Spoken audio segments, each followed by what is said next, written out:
Welcome back to another special edition of Education Matters here at Workshop. Today, for this episode, I'll be talking about school lunches and how to make it more nutritious. With me is Scott Loretan, Senior Vice President for Sodexo, food service company. Scott, one of the things that has happened is that there were changes in the guidelines for what food we can give to our students. Could you explain what those changes were? Well, very simply stated, the Healthy Hunger-Free Kids Act was designed to provide more whole grains, fresh fruits, and fresh vegetables to students. We are looking to create a better diet for children so that they can thrive, grow, succeed long-term in life. Now, it was one of the issues with that is that a little bit more cost, was there a higher cost to the students or for this? Yes, the changes in the Healthy Hunger-Free Kids Act did change the items that we are allowed to provide to students. Whole grains, additional fresh fruits and vegetables has increased the cost basis of the school lunch program.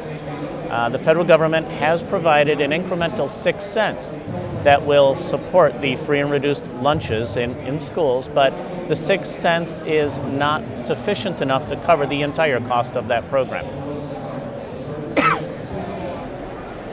So how is Sodexo, with your company, have you had to change what you provide to the schools? Yes, the food on the tray does look very different. Embracing the intent of the regulation, we have placed more fruits and vegetables for children to eat, as well as whole grains. We are dealing with a couple of challenges with students accepting the new dietary guidelines. We are seeing meal participation rates dropping, decreasing in some schools, but we do expect over the next 4 to 6 weeks that those participation rates will come back over time as students begin to better understand the foods that are being provided, why they're being provided, and take the risk to try some of these foods.